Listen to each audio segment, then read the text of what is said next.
Morning Majority on 630.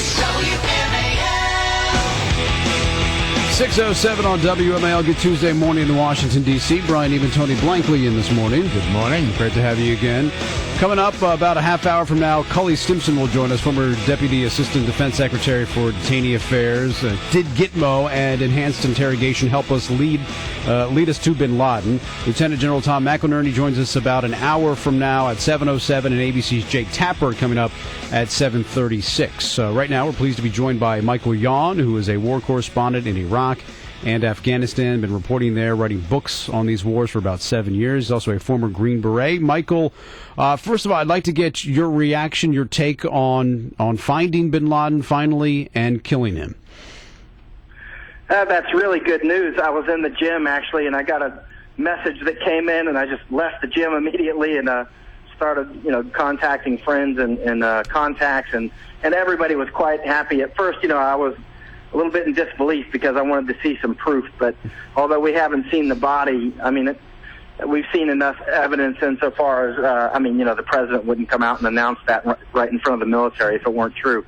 So, I was just very happy when the president came on and said that he had been killed and his body had actually been recovered, and the troops that I've been talking with have said the same thing. How much of a morale boost is it for the troops? I think it's significant. It's not really going to change the war in Afghanistan much. I hear people saying that, but I highly doubt that it will. But still, it's a big morale boost. You saw how the United States reacted, and the UK, I believe, reacted similarly. I reacted the same way. And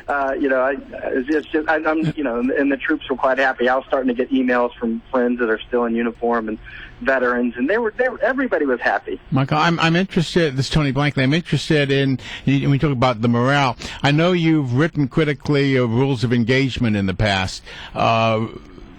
What's the status of that? And are the troops satisfied now with the current rules of engagement in Afghanistan? Right. I haven't really published much on rules of engagement. I've only talked about it when people have brought it up, and there's reasons for that. The rules of engagement are really difficult to talk about with people that aren't on the ground, although they're a very popular topic because they're very nuanced. Yeah. For instance, the rules of engagement are not the same throughout Afghanistan. In fact, they can change from one day to the next, and they do in different places. In big battles in Iraq, you would see the rules of engagement would get very loose, at the onset of a big battle, and then they would start to tighten up as we got control. And the rules of engagement in Baghdad could be very different from what they were just 30 miles away somewhere else. So it's the same in Afghanistan. And so, you might hear some troops talking about, we can't do this, we can't do that, and it's true.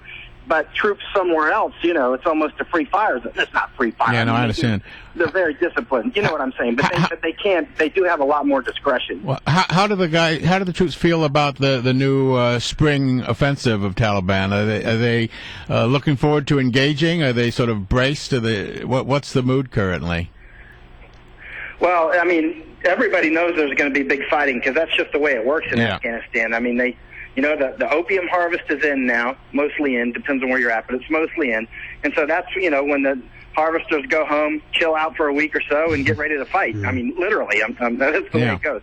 And so, it's going to start kicking off here. And also, we're going to also be doing some serious offensives that you're going to start seeing, I believe, I'm not going to say times, but I know when they are. But you're going to see us starting to kick some butt. Right. There's going to be a lot of things happening. And so, the enemy's going to do their offensive, and we're going to do ours. I will say this. I started noticing last year we seemed to be really hurting the Taliban. And I wasn't sure for quite a while. It was just kind of a feeling I had in all the different places I was traveling, was that we were starting to get the initiative because we had lost it. And as time has gone on, I just left Afghanistan a few weeks ago or so, maybe a month ago now, and you could sense. We definitely have been. They're hurting. And there's still a lot of fight in them, because these guys are worthy opponents, no doubt about that. But but anybody can be beaten, and this could be a decisive year. But it doesn't mean the fighting would be over next year either. But I think you're going to see a lot of fighting this summer. What is the status of the Afghan army, Afghan police force? I mean, where are they when it comes to being ready to take over? Oh, really nowhere near. They just don't develop as quickly as Iraqis did. And we had a lot of problems with Iraqis, too, but it did work if you kept applying patience and incredible effort. But, the Afghans will fight. I mean, a lot of people seem to have the impression that Afghans let us do all the fighting. No, those guys are even too brave. Commanders and NCOs will tell you that. They're like, you get into a firefight, and the guys rush into the firefight, want to kill all the Taliban, and we lose these guys we've been training. So, I mean, you have to kind of hold them back. I mean, they will absolutely fight.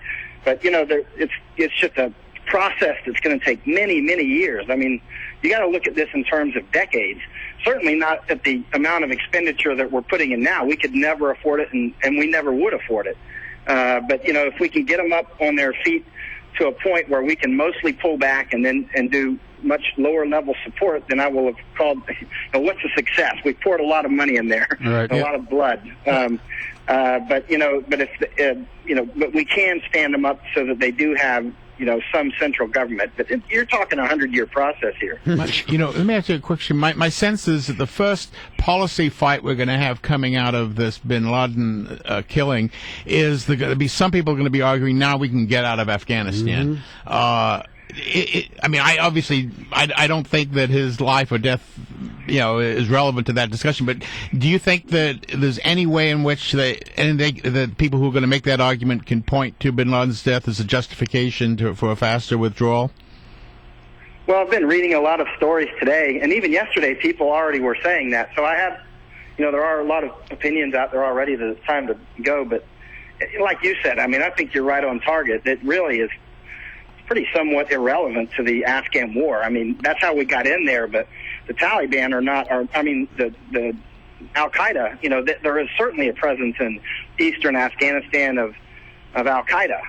But, most of our fight is certainly with the Taliban and some other elements that are either very loosely related to Al-Qaeda or not related at all. But what about the comments from Hamid Karzai, who said essentially that I've been saying this for years, that the war on terror is not in Afghanistan, it's in Pakistan, and what happened with Bin Laden proves that case. Our relationship with Karzai, I mean, how does that move forward? And is he right about that?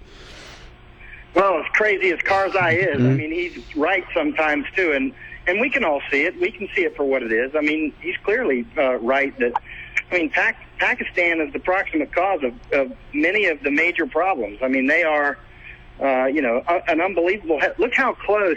I was studying the Google Earth images yesterday of Bin Laden's compound. Look how close he was to all this military. I mean, there was restricted land that came right up to his compound almost. I mean, it's just unbelievable. He could not have been there.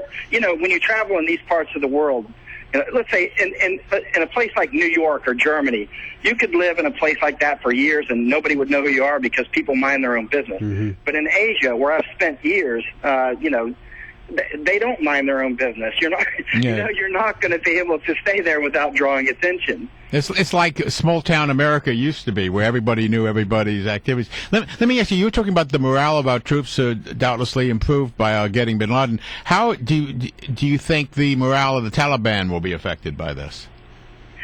Not really, because the Taliban, what do they care about some Arab who was living over in Pakistan? I mean, they were ready to kick the guy out before 9/11, and so I think they really don't care much. I mean, the Haqqani Network and some others, might see a little issue. There's, because there are some cooperating elements over in the eastern part in particular, so maybe there will be some effect there. I just have a hard time believing it's going to have any significant effect on the overall war, although I did see some statements by Secretary Clinton today about that. But I think there's a little bit of hopeful thinking going on, that suddenly the Taliban is going to say, let's come to the table because of this. They don't care. Right. Michael, great talking to you. Thank you for all the great reporting that you do. We appreciate you coming up on the show this morning. Appreciate it.